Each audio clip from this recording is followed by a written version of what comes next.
Hey, so this week, no anime DVDs have been delivered. One shipped, and it's a Blu-ray version of the Hump Day or Hump Bang, but that isn't even scheduled to be delivered until Thursday. And with nothing else definitely coming out, I'm not sure if this has to do with coronavirus or if maybe just the way Amazon's been shipping stuff. Nothing happened to ship this week.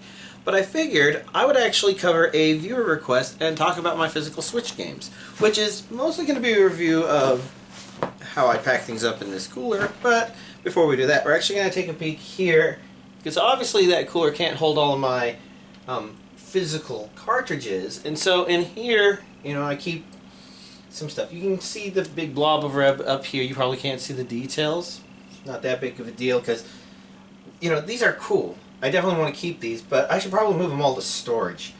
You can see I have games here, and it's not all Switch games going back, but we have Super Smash Brothers, Yomawari, Octopath Traveler, Slain, some good stuff. We're going to put Smash Brothers back in the front. That's Go Vacation. I think that's an interesting, wholesome game. But I've got stuff here, stacked there, up here. Obviously, that's mostly taking up space. It's really neat. It's good for displaying, but since most of my displaying is reserved for anime DVDs and Blu-rays, that pretty much means I will probably move that stuff to the to storage eventually. But for now, it's here, and I don't plan to go through all the games there. We're going to go through the cartridges instead. But let's go ahead and dive into that thing. So, first of all, the idea of carrying my Switch to places in a cooler actually came up because, I had another one that was available, and I kind of felt it was very comforting. They're designed to be a little thermally sealed, and it's not like I need to keep the Switch hot or cold or anything like that, but it does mean that if I do leave it in, the trunk of my car, even if I'm parked in sunlight, it's probably going to cook everything in there. But, if I park in slightly shaded places or shaded or whatnot, I feel like this would actually help protect it. Now, I only use the main thing here. I'm pretty sure. I don't even see anything I would have done to put in there. The idea is, it's all in there. So it's a bit of a chest, a battle chest, I guess, of stuff with this on the top. It kind of lays and flaps around. But, this is I'd say it's a standard Switch carrying case, but obviously this is a limited edition one that came with the limited edition Zelda Breath of the Wild on release. I didn't plan for it, but, I got it, and why not? And this is actually serving me pretty well. So, this serves as its own independent way to transport the Switch. I could leave all this behind. This is kind of, advanced setup stuff, but if I really just needed my own Switch and I brought it somewhere, I could just, take this, throw this in my backpack, haul this around on its own, bring this to a restaurant or something like that. It's pretty cool. This one's set up with a nice game flap here, some peripheral stuff there, and the game proper here, or the game console proper. And you can see, that's pretty stereotypical. It's kind of nice and comfy. But usually y'all are more interested in some of this stuff. I bring these. I just don't use these at all. I guess I might have tiny hands. But for the most part, I use this space to carry things that might be needed. And I'm going to take these out. These are obviously game cartridge things, but you can kind of see there's a little wipe there.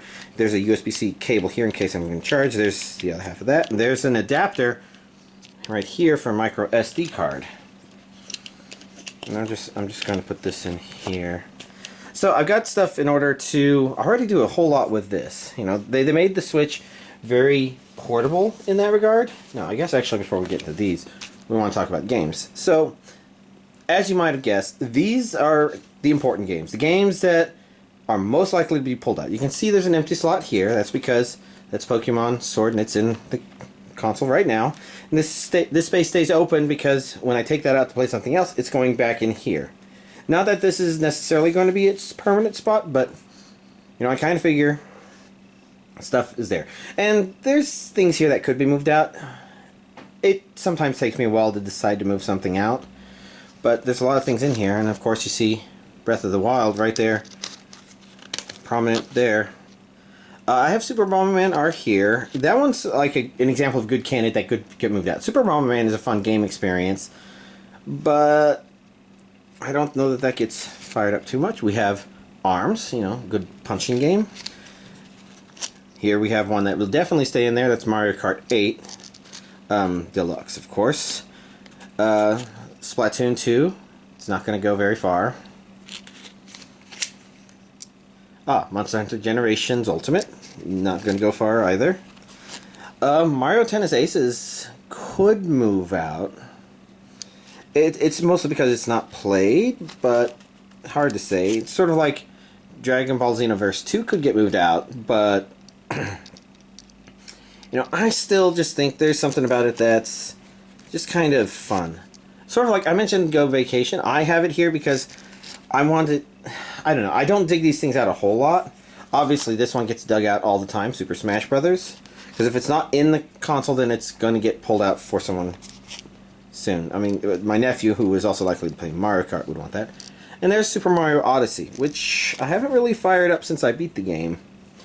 But I still keep it there. I consider these aren't the core Switch games, but these are some core games, and there's nothing else that has struck me as, oh, I definitely have to have that there. I've got 6 of these things. They're pretty cool. And for these, I kind of consider them secondary stuff. And I have gone through and moved some stuff out into other cartridge things and others in here. I tried to theme these a little bit better. Let's see if I can even read them. This light is kind of weird, but I think that's Duck Game.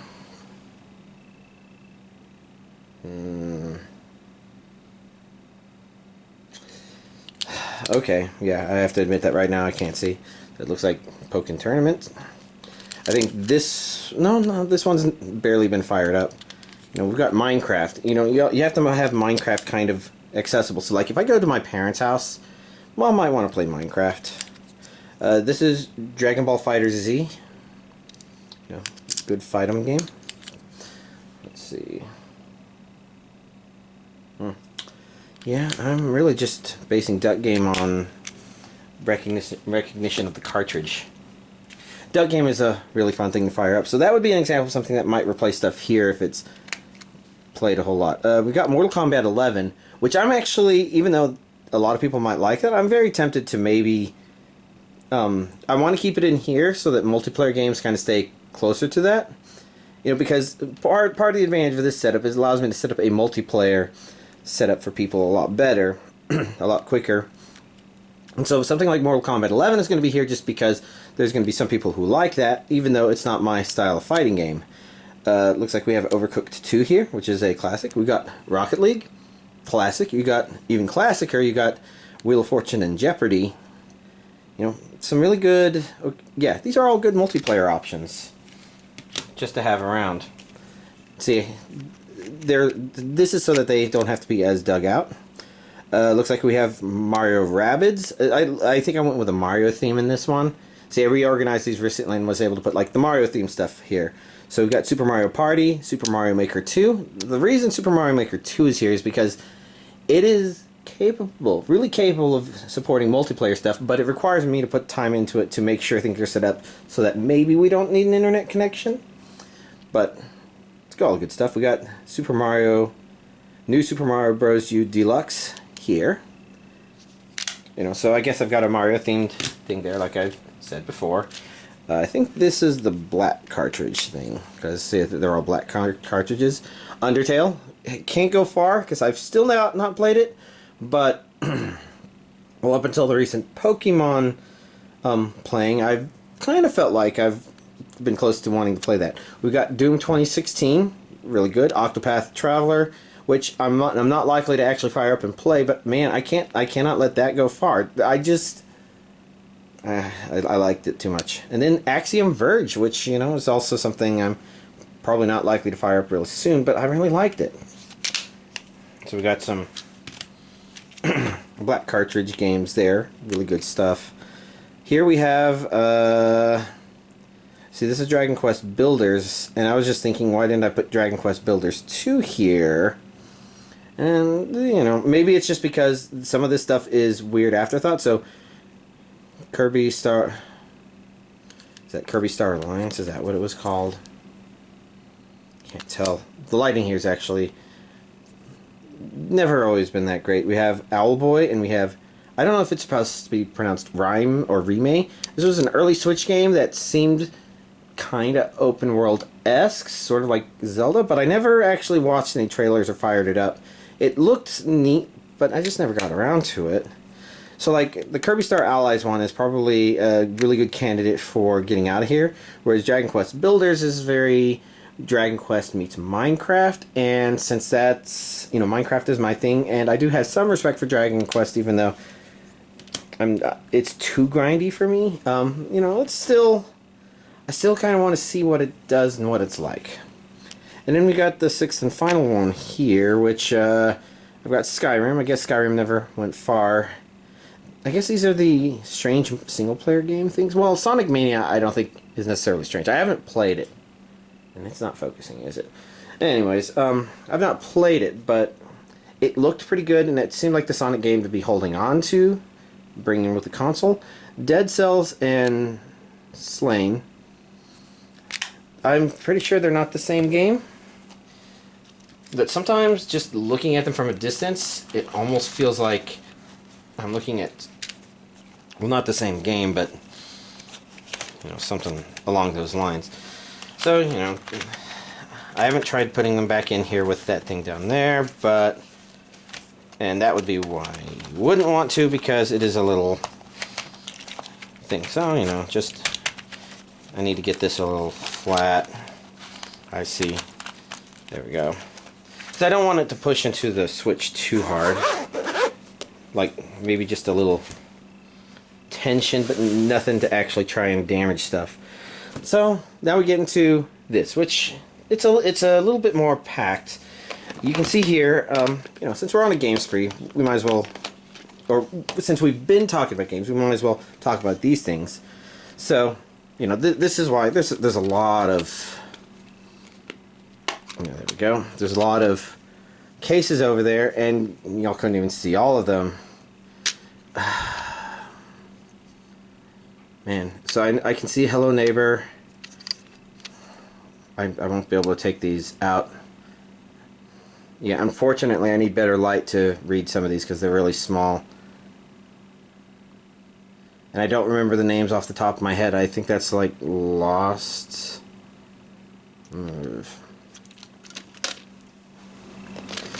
Okay, now we got this. Yeah, The Lost Child, A Shining Resonance, Hello Neighbor. We've got Mega Man 11. You know, I haven't... Y'all can't actually see those. The light contrast is just too much. See, look at that. Oh my god, oh my god. We've got Mega Man 11. We've got... it's one of the Fate games. I don't remember what they're called because they have weird names. They like weird names. And we have Captain Toad Treasure Tracker. Was that the second one? No, there was only the one, I guess. Or maybe there's more than one. Let's see. Next up we've got... Okay, I thought that was upside down. That's Disgaea probably 1, it looks like. Remake. You've got the Dark Souls remake. You've got... Ah, yes, The World Ends With You, the Switch remake. Let's see. Here we've got Yonder, which is kind of a... It's not as actiony as I thought. It's not as exploring. It's a little exploring. The little Harvest Moon. It's not any one thing perfectly, I guess. What's this? This is another Disgaea game of some sort. We've got Xenoblade Chronicles 2, and this looks like it's the expansion. We got Harvest Moon game here. Can't see the subtitle. You have Cat Quest, and I did notice there's a Cat Quest 2 coming out. This one is Yomawari, which y'all saw the case for. You know, let's bring this nice bright light a little bit closer and get... Let's go Eevee, let's go Pikachu, and Fire Emblem... not Three Houses. This is Warriors. Fire Emblem Warriors, I think. Did I go the right way? I think yeah.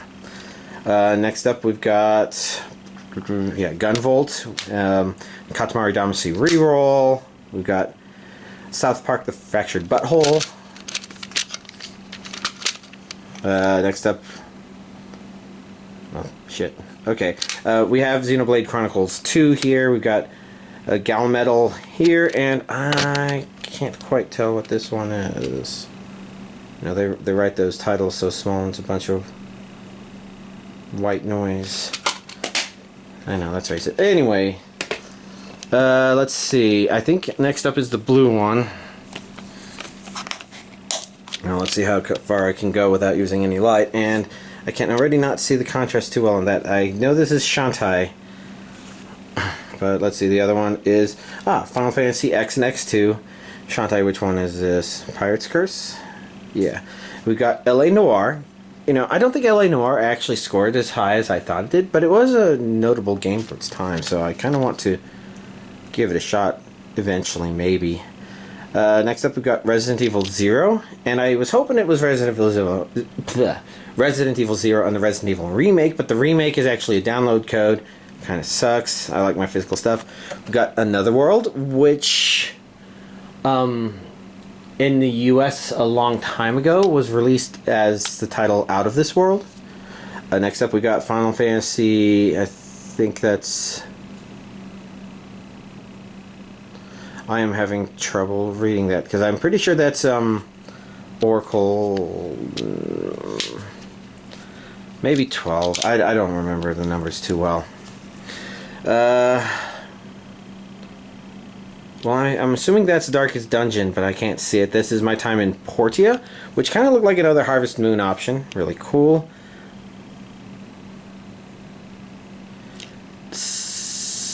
Something Wanderers. I don't remember the names of all these things. That's Hollow Knight, of course, and that's Yoshi's Crafted World. And finally, Giga Wrecker Alt. Which is strange, but, you know, I think I complained about my problems with that.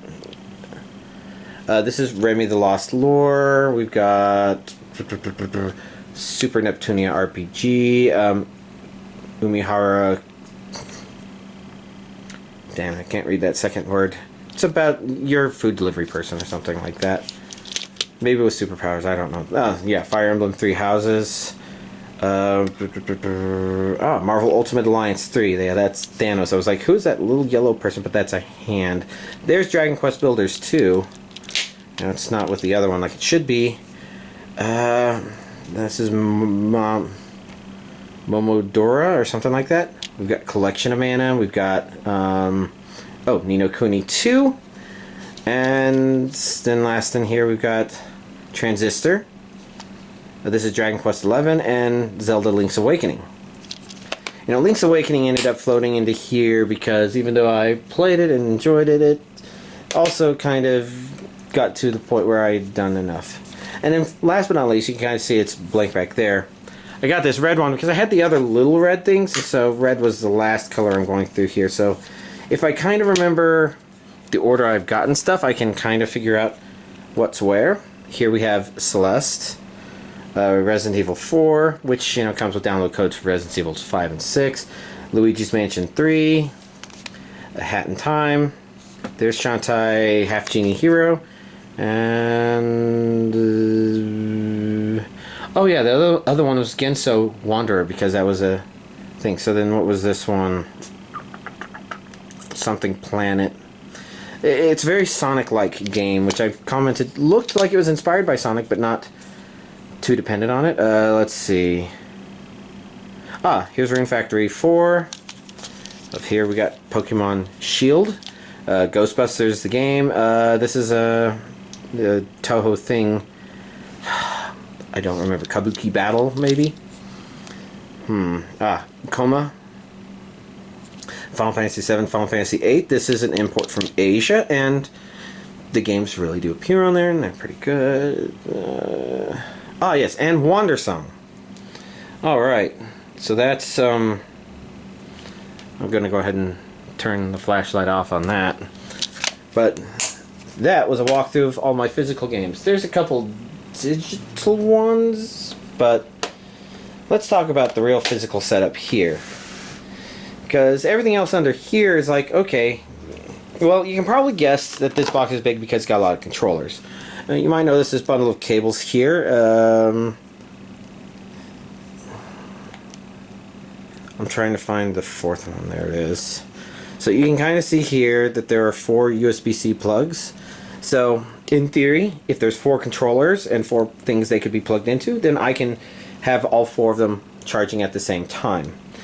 You got these cases, which are pretty good, although they don't keep them perfectly from losing charge from button presses over time. But you got these little things, and in each of these you have, you know, a controller, and these are the kind that can charge the thing while it's playing, and a pair of Joy-Cons. And by putting them in sideways like this, I can fit 4 of them in here for optimum smash enjoyability. I prefer them as controllers, but I obviously want other controllers. So in here, I've got a Pro controller. And what I really need to do is I need to like cut up this styrofoam a little bit just to kind of give more breathing space for the shoulder buttons, because that definitely gets pressed too much here. And this was set up so that it could carry other stuff in there on its own, but as a part of this big package, no need to do it. So I keep 2 Pro controllers, because Pro controllers are, first of all, Mario Kart 8, if you're playing locally wirelessly, you can only have 2 wireless devices hooked up at a time, and since full controllers are better, that's 2 Pro controllers. That's the motivation there. Otherwise, it could be nice to have more, but not too necessary. We've got this nifty little thing in here. This is really good in case I need to, set up a switch somewhere lying there with a plug plugged in. But if I am able to plug it into a TV, I keep an extra switch dock in here. I do have a couple of these. They are pricey, yes, but I'm eccentric, and most of y'all are probably used to that. Otherwise, you can see that it's just, these clips in case people want to use them for the, Joy-Cons. So, that's my Switch physical game hardware stuff in a nutshell. For the most part, you can see I do also have little things like, I don't know where this came from, but it's like, might as well protect that fella there. I think I tend to do that, because then I can put these in sideways like that, and then there's a little space there because of the way these angle, and that's where this guy goes. Then we can put that there, games there, and switch there, and done. There we go. I can now carry my entire Switch setup with me if I want to go somewhere. And as one final bonus, I do have a No Game No Life package here, because one thing you might notice is with this setup, that's pretty good. You go to someone's house, you plug in their TV, or maybe they already have everything plugged in, whatever. But what happens if I am trying to set up gaming stuff for some people? Well, that's what this nice bag is. I got this at an anime convention, of course, and then finally found a use for it as a way to transport, well, stuff that's falling out there. Well, basically, it transports this, which is a portable True 1080p TV. And I say it that way because there's a lot of portable gaming setups that are pseudo 1080p. The display itself is actually 720, but it advertises to the device as a 1080p device, and so your device thinks it's streaming to a 1080p television. If that's a restriction that it has, then this TV works around it. In there we've got power and the remote, and then here we've got a couple of other options, ways to convert stuff. This is mostly options for plugging other things into the TV, but for the most part, this thing is a portable TV, which when I, seal it in here, means it is a portable TV stored in a handle. So I can, carry this on one shoulder and this on the other. And there you go. That's a portable elite gaming setup. And if you're wondering how I deal with plugs, this guy does have a 3-plug splitter in it. So yeah, a lot of things have been thought of here. So I guess that's a walkthrough of my Switch hardware. So I don't know what next week's going to look like. I mean, we do know that there's one thing that's shipped, and hopefully there's more. I mean, I'm hoping that if things were delayed because of coronavirus, they're not delayed too much, because it's really quite unfortunate. I'm probably an example of somebody that probably should still keep the economy going, I guess. So the thought is, we have a little bit of a regression. I say a little bit, but I think it's sounding pretty big. So we've got a regression going on right now, and you've got people buying, you could call them necessities, but they're not really buying necessities, because let's face it, you could actually do without toilet paper. You got a lot of options before you start getting really dirty down there. But even if you put that aside, you have this kind of craziness going on. You have a lot of people who aren't going out and spending as much, and because of that, you kind of have real problems. And I'm thinking of this mostly from the point of view of a lot of people in the service industry. Obviously, people in the grocery industry are probably doing fine because they are, they're exhausted, but, they're going to be able to pay rent at the end of the month. But you have people that work at restaurants, for example, who nobody's going to restaurants, and it's kind of unfortunate because, if they're getting the food from the grocery store, that's kind of good because maybe they should be cooking their own meals more often. I should, But, but if they need to make the food that they do get last, in theory, that's what going out every once in a while can be used for. And in fact, it's what I plan to do, because I'm not one of the at-risk groups for necessarily dying, because I as old as I am, I'm not quite up there. And as unhealthy as I am, I'm not really struggling. So if I come down with coronavirus, the real issue is whether or not I spread it to other people. And that's definitely something worth keeping in mind. And it's a reason to, continue taking safe practices. But at the same time, beyond that, I'm a programmer, and I don't think those jobs are currently at risk, which basically means I still have the same disposable income, the same food appetite as usual, and I'm going to be able to make rent at the end of the month, no problem. But you have these poor people who are finding out, okay, their restaurant is closed because they're not getting enough customers, and they have to shrink their operating loss to try to make it through this thing, and they're not sure how they're going to make rent, for example. And those kind of people are the kind of people for which I'm willing to continue going out there and just make sure, even though I'm really bad about not scratching my face and all that stuff, I try to take precautions, try to make sure I don't come down with coronavirus. And if I do start showing symptoms, then I'm going to definitely completely stay home and eat food I have here. But I still want to go out there, eat at the same restaurants I always do, and continue spending my money. And at the same time, kind of coming back to here, I'm not slowing down on my anime purchasing. I see no reason to right now, because again, the people who are having problems are the people that are in many of the service industries, and they need to be out and about. They can't work remotely, and that's why, even though I can work remotely, I'm coming up with excuses to still go in and financially support the companies I always have. Now, some of them are way closed down. I can't support them as much, but I support other ones. I want them to continue flow. And another way I've heard is, buy the gift card thing, but I don't even know how many of the restaurants I go to even do gift card things, and how well that will work over the long run. Because in theory, this is better coming from me than that. But it's all weird stuff. And the entire point is, the only reason there's no anime DVDs in this week's update is just because there were no anime DVDs to show. You know, other than stuff that's already here. And while y'all might be interested, because like I've been waving this one around, because the only anime I watched was like 1.5 episodes of this, but I've been playing Pokemon.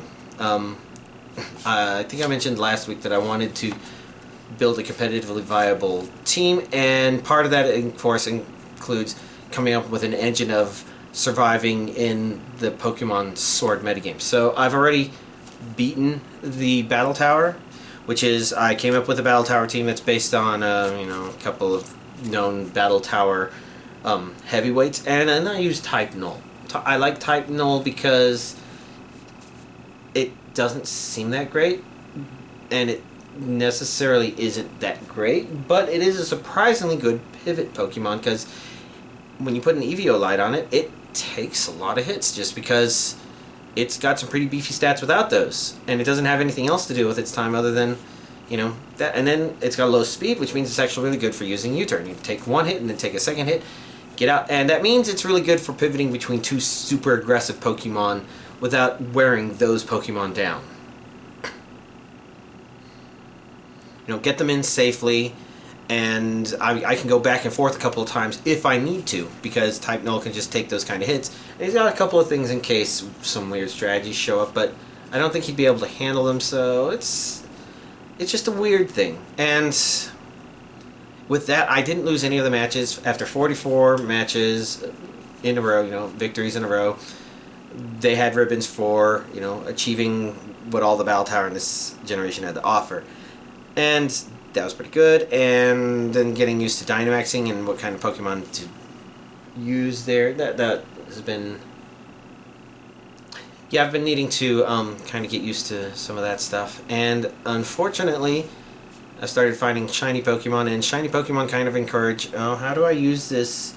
Oh, well, technically, Frostlass, for example, has the same attack and special attack stat. The reason you want to use special attack is because it gets some higher damage output off of its stabs. But it actually doesn't get too bad damage output off of its physicals. It's just, those stats are low enough that it's usually not that notable. But for Dynamax situation, that's not a problem. And its high base speed pretty much means I don't have to invest in that at all, because it's already going to outspeed any wild Pokemon. And it's actually outspeeding a lot of ally Pokemon as well, because plenty of people don't go in there with a fully EV trained, IV bred, whatever Pokemon.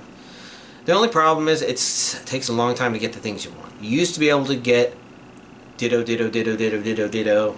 And as it is right now, I only have 3 Dittos, and one of those I think I got before I started doing all this stuff.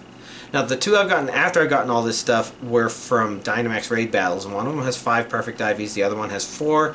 Between the two of them, they have all the perfect IVs, which means they should be pretty good for passing IVs down to things as I need them. But of course, if I get good enough Pokemon from the Dynamax raid battles, they won't need that. And there's, for some of these Pokemon, you want to do that because you want to get their hidden powers or their hidden abilities. Anyways, I know I'm just kind of blabbering and going on. The truth of the matter is I've been sleep depriving myself because it's fun to play and I keep wanting to do stuff. I have a really weird strategy for taking on Snorlax. You pretty much need to come up with a strategy for taking on Snorlax, because there are so many Snorlax Dynamax raid battles, and to be fair to people, it is kind of nice to go out there and do what other people are hosting, even if they are kind of not quite figuring it out yet. Like I had somebody that had a Charmeleon, and I was thinking, this person is choosing a bad Pokemon. Charmeleon is going to be weak to both Rock Slide and Earthquake, which are hit all the Pokemon moves that Snorlax has. But then I thought, well, maybe they're taking advantage of the fact that it's not fully evolved and it has Eviolite, and it's actually supposed to be a really defensive level 100 Charmeleon, which would be weird, but maybe not out of the question. But no, it turned out, no. He was weak, and because of that, the ally Pokemon he summoned were weak, and they all died in one hit. And yeah, it's weird stuff. But yeah, I use a shiny Sarina. I got it, and I kind of realized it was really well suited for taking down a Snorlax. Not just like perfect, but with its really high attack stat, that means it does have good damage output. The speed pretty much doesn't matter because once you're level 100, you're outrunning all wild Pokemon no matter what. Even if they bring your speed down like a couple of tiers, you know, you're still outspeeding them. I think though I did give her Eevees in speed, so that may be also why she's kind of there. She's still slower than the Froslass with no speed investment, which is kind of interesting. But the advantage is she definitely has a lot of a variety of kicking moves, and there's weird choices to make, and I still haven't decided what all I want. Like, I might replace Play Rough with Stomp. The reason I want Stomp is because Stomp I could actually use to deal with those fucking Clefable who keep minimizing and I can't hit them. Whereas I think Minimize guarantees a hit against the minimized Pokemon and also deals like 50% more damage or something like that. I was just reading that. It was quite surprising. But she has High Jump Kick, which, you know, comes with the downside where if it misses, then she loses half of her health rounded up or something like that. Half of her max health rounded up. So if she missed twice, that'd be instant death. But because of the amount of damage, I've given her Wide Lens, which it says it increases accuracy by 10%, according to Bulbapedia. And I'm guessing it's not like an accuracy 90 goes to an accuracy 100. I think it's accuracy 90 times 1.1, which is actually accuracy 99, which means there's still a 1% chance for her to miss, which would explain why she's missed probably 5 to 6% of the time, because the random number generator is an asshole. That's just what Pokemon random number generators do. But yeah, she has that. She has Power Whip. She has Play Rough, which again I might replace with Stomp. And U-Turn is actually a really nice option because it gives me a physical bug, which I've found every once in a while, on a rare occasion, it is super important.